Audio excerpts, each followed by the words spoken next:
بحر مردار، جسے سالٹ سی بھی کہتے ہیں، یہ سمندر کا ایک ایسا حصہ ہے جس میں کوئی جاندار زندہ نہیں رہ سکتا، اسی لیے اسے بحر مردار کہا جاتا ہے۔ اس کے مغرب میں اسرائیل اور مشرق میں اردن واقع ہے۔ اس کا پانی حد سے زیادہ نمکین ہے اور اس کے ارد گرد کی زمین، جو کبھی دنیا کی سب سے زیادہ سرسبز و شاداب زمین تھی، بنجر اور صحرائی زمین میں تبدیل ہو چکی ہے۔ اس کی اصل وجہ یہ ہے کہ آج سے ہزاروں سال پہلے یہ جگہ قوم لوط کا مسکن تھی۔ یہ علاقہ 5 بڑے شہروں پر مشتمل تھا اور صدوم ان شہروں کا دارالحکومت اور مرکز سمجھا جاتا تھا۔ یہ علاقے نہایت سرسبز و شاداب تھے، باغات کی کثرت تھی اور لہلہاتے کھیت یہاں کے باسیوں کی ضرورت سے کہیں زیادہ تھے۔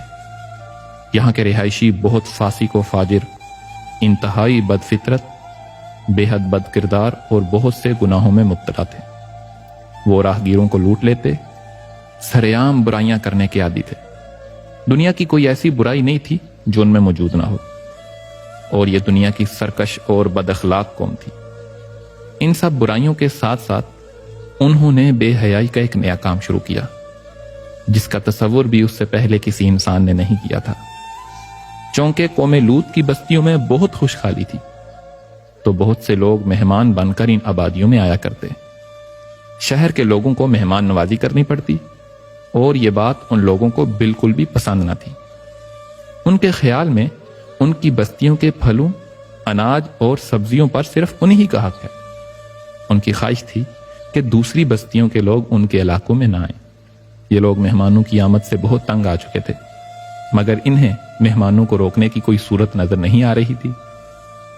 ایک دن بستی کے لوگ باہر سے آنے والوں کو روکنے کے طریقے پہ غور کر رہے تھے کہ ابلیس ایک بوڑھے کی شکل میں آیا اور ان لوگوں سے کہا، اگر تم ان لوگوں سے پیچھا چھڑانا چاہتے ہو تو میرے کہنے پر عمل کرو، اور جب بھی کوئی مہمان تمہاری بستی میں آئے تو تم زبردستی اس کے ساتھ بدفعلی کرو۔ دوسرے دن ابلیس خود ایک نوجوان لڑکے کے بیس میں آیا اور ان لوگوں سے بدفعلی کروائی۔ اس طرح وہ اس بدکاری میں مبتلا ہو گئے۔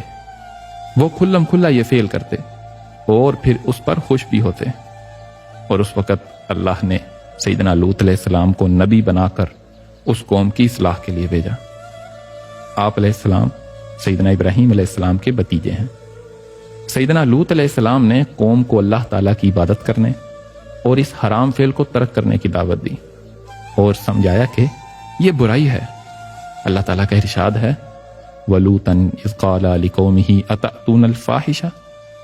لوط علیہ السلام نے اپنی قوم سے فرمایا، کیا تم بے حیائی کا ارتکاب کرتے ہو؟ أَإِنَّكُمْ لَتَأْتُونَ الرِّجَالَ شَهْوَةً مِّن دُونِ النِّسَاءِ۔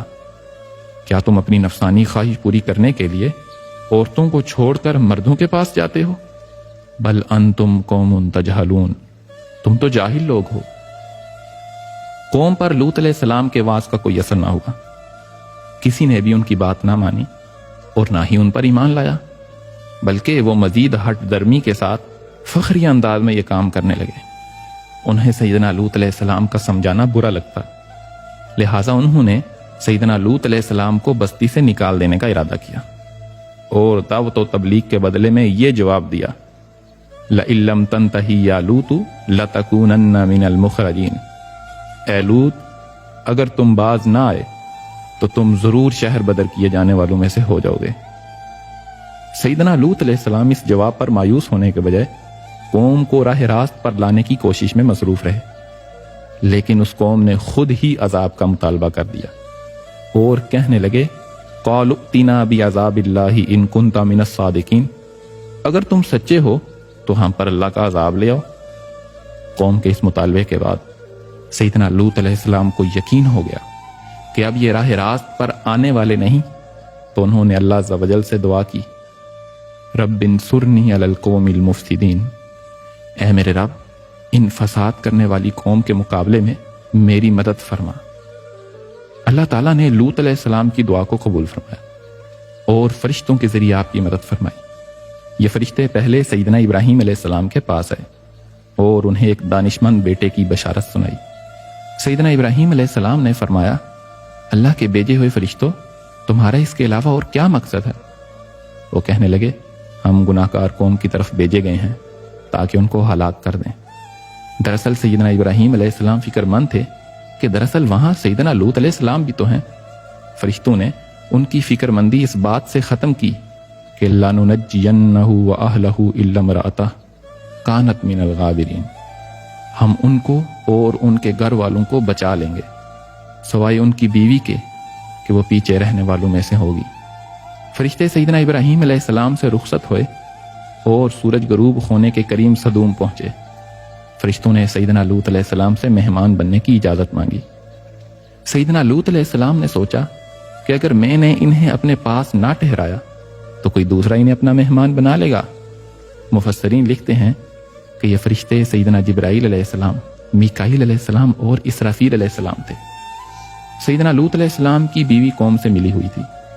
اس نے نوجوان لڑکوں کی گھر میں موجودگی کا راز فاش کر دیا۔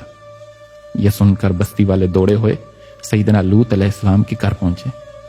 سیدنا لوط علیہ السلام نے اپنی قوم سے فرمایا یا قومی ہؤلاء بناتی ہن اطہر لکم، اے میری قوم، یہ میری قوم کی بیٹیاں ہیں، یہ تمہارے لیے پاکیزہ و حلال ہیں۔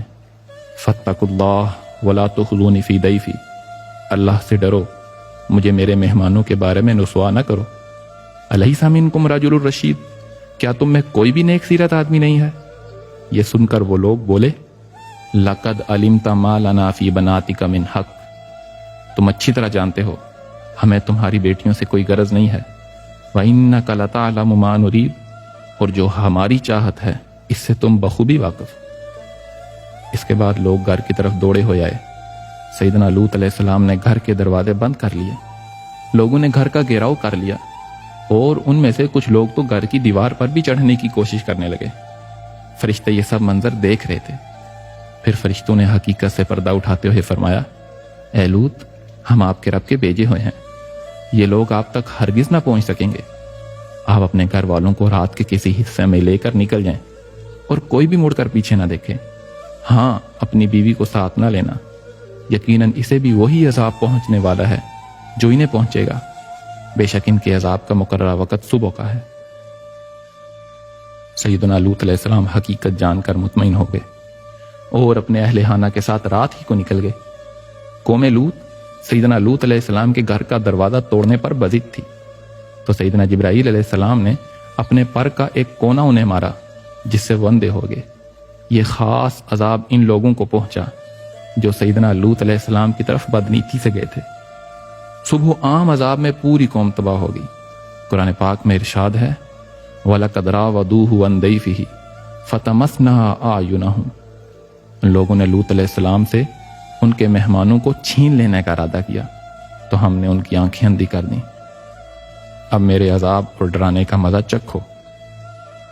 پھر اگلی صبح کا آغاز ابھی ہوا ہی تھا کہ اللہ کے حکم سے سیدنا جبرائیل علیہ السلام نے بستی کو اپنے پر سے اکھیڑا اور آسمانوں تک اٹھایا، پھر اس بستی کو الٹ کر زمین پر دے مارا۔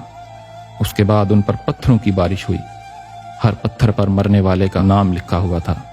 جب یہ پتھر ان کو لگتے تو سر پاش پاش ہو جاتے۔ کچھ ہی دیر میں پوری کی پوری بستی نیست و نابود ہو چکی تھی۔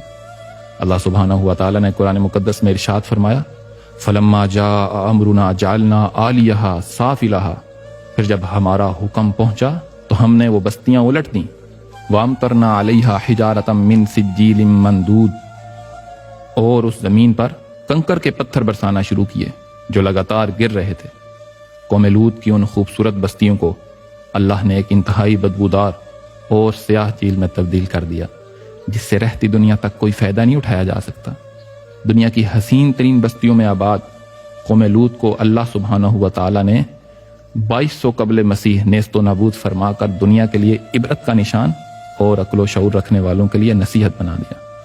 کچھ سال پہلے بحیرہ مردار کے ساحل پر قوم لوط کی بستیوں کے بعض تباہ شدہ آثار ظاہر ہوئے، جبکہ اللہ نے 1400 سال پہلے قرآن کریم میں ارشاد فرمایا تھا وَلَقَدْ تَرَكْنَا مِنْهَا آیَةً بَيِّنَةً لِقَوْمٍ يَعْقِلُونَ، ہم نے اس بستی کو ایک واضح نشان کے طور پر عقل والوں کے لیے برقرار رکھا۔ اس کبھی عمل کی بدولت اللہ عز و جل نے ایک قوم کو مکمل تباہ فرما دیا جو آج تک ہمارے لیے عبرت کا نشان ہے، اور اس فعل کو اس قدر ناپسند فرمایا کہ اللہ کے حبیب نے ارشاد فرمایا مجھے اپنی امت کے بارے میں جس چیز کا سب سے زیادہ خوف ہے وہ قوم لوط کا عمل ہے، اور فرمایا تم لوگ جسے قوم لوط کا عمل کرتے ہوئے پاؤ تو فاعل اور مفعول دونوں کو قتل کر دو۔ اللہ سبحانہ و تعالی اپنے حبیب صلی اللہ علیہ وآلہ وسلم کے صدقے ہمیں گناہوں سے محفوظ فرمائے، آمین۔